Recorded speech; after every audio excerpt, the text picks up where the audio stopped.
നിങ്ങൾ ചേനയും കൊണ്ട് എന്തെങ്കിലും ഒരു മെഴുക്കുവരട്ടി ഇതുപോലെ ഒന്ന് ട്രൈ ചെയ്ത് നോക്കിയിട്ടുണ്ടോ? നമ്മൾ ഒത്തിരിയാണെങ്കിൽ ചേനയും കൊണ്ട് കറികളൊക്കെ ഉണ്ടാക്കാറുണ്ടല്ലേ.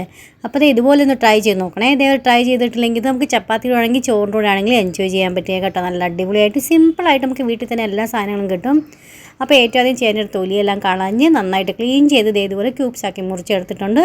ഞാനിപ്പോൾ ആണെങ്കിൽ ഇത് ഉണ്ടാക്കാൻ കടുകെണ്ണയാണ് യൂസ് ചെയ്യുന്നത്. നിങ്ങൾക്ക് ഏത് വേണമെങ്കിലും എണ്ണ യൂസ് ചെയ്യാവുന്നില്ല. പക്ഷേ കടുകെണ്ണ നമ്മൾ ഉണ്ടാക്കുവാണെങ്കിൽ ഇച്ചിരി ടേസ്റ്റ് മുന്നിട്ട് നിൽക്കും, നല്ലതായിരിക്കും കേട്ടോ.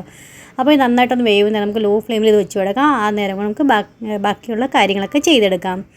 ഒരു 7-8 അല്ലി വെളുത്തുള്ളി ഒരു മിക്സി ജാറിൽ ഇട്ട് കൊടുത്തിട്ടുണ്ട്. ഒരു കഷ്ണം ഇഞ്ചിയും ഇട്ട് കൊടുക്കുക. ഒരു 3-4 പച്ചമുളകും നമുക്ക് ഇട്ട് കൊടുക്കാം. ഇത് നമുക്ക് നന്നായിട്ടും ചതച്ചെടുക്കാം. നിങ്ങളുടെ ചോപ്പർ ഉണ്ടെങ്കിൽ ചോപ്പർ ചെയ്താൽ മതി കേട്ടോ. ഇനി നമുക്ക് 2 തക്കാളി ആണെങ്കിൽ നമുക്ക് അതും കൂടെ പ്യൂരി റെഡിയാക്കി വെക്കാം.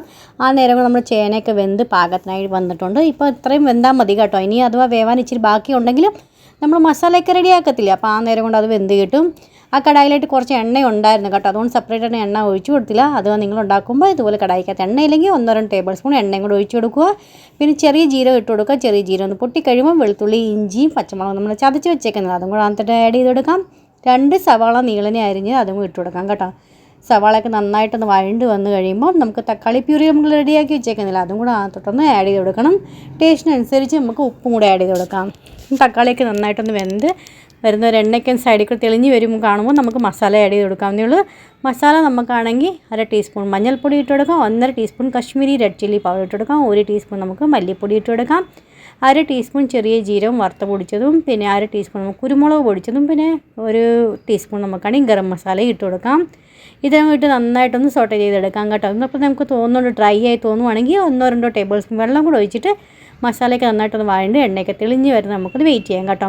ഒത്തിരി ഡ്രൈ ആണെങ്കിൽ ഇച്ചിരി വെള്ളം ഒഴിച്ച് കൊടുക്കണേ, അല്ലെങ്കിൽ പിന്നെ ആണെങ്കിൽ അത് കരിഞ്ഞു പോകാൻ ചാൻസ് കൂടുതലാണ് കേട്ടോ. നമുക്ക് എണ്ണയൊക്കെ ഒന്ന് തെളിഞ്ഞ് വരുന്ന നമുക്കത് വെയിറ്റ് ചെയ്യാം. ഇപ്പോൾ ഇത് നന്നായിട്ടായി വന്നിട്ടുണ്ട് കേട്ടോ. ഇനി നമുക്കാണെങ്കിൽ ചേന നമ്മൾ റെഡിയാക്കി വെച്ചേക്കുന്നില്ല, അതാണ് തൊട്ട് നമുക്കൊന്ന് ഇട്ട് കൊടുക്കാം. നിങ്ങൾക്കിപ്പോൾ ഗ്രേവിയുള്ള കൂട്ടാൻ നമുക്ക് വേണമെങ്കിൽ 1 ഗ്ലാസ് വെള്ളം കൂടെ അകത്തൊന്ന് ഒഴിച്ച് കൊടുക്കണേ. ഞാനിപ്പോൾ ഗ്രേവിയുള്ളതല്ല ഡ്രൈ ആയിട്ടുള്ള കൂട്ടാനാണ് ഞാൻ ഇപ്പോൾ റെഡിയാക്കി എടുക്കുന്നത്. അപ്പോൾ ഞാനത് വെള്ളം ഒഴിച്ച് കൊടുക്കുന്നില്ല. ഇപ്പം നിങ്ങൾ നോക്കണം കേട്ടോ, നിങ്ങൾ ടേസ്റ്റ് അനുസരിച്ച് ഉപ്പൊക്കെ പാകത്തിനുണ്ടോ ഇല്ലയോ എന്ന്. ഇല്ലെങ്കിൽ എക്സ്ട്രാ ഇച്ചിരിക്കും ഉപ്പ് ഇട്ട് കൊടുത്തിട്ട് അടച്ച് നമുക്ക് ലോ ഫ്ലെയിമിൽ ഒരു 10-15 മിനിറ്റത്തേക്ക് നമുക്ക് നന്നായിട്ടൊന്ന് ഒന്നും കൂടെ ഒന്ന് വഴറ്റിയെടുക്കാം. ഇടയ്ക്ക് ഒരിട്ടൊന്ന് ഇളക്കി കൊടുക്കണേ.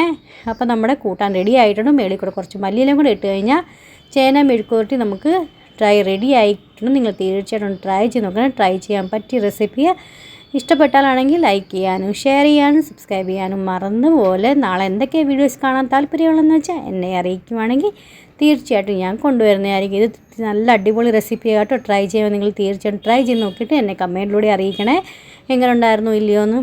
അപ്പം നാളെ നല്ലൊരു വീഡിയോ ആയിട്ട് വീണ്ടും കാണാം. അതുവരത്തേക്കും bye friends, thanks for watching and take care.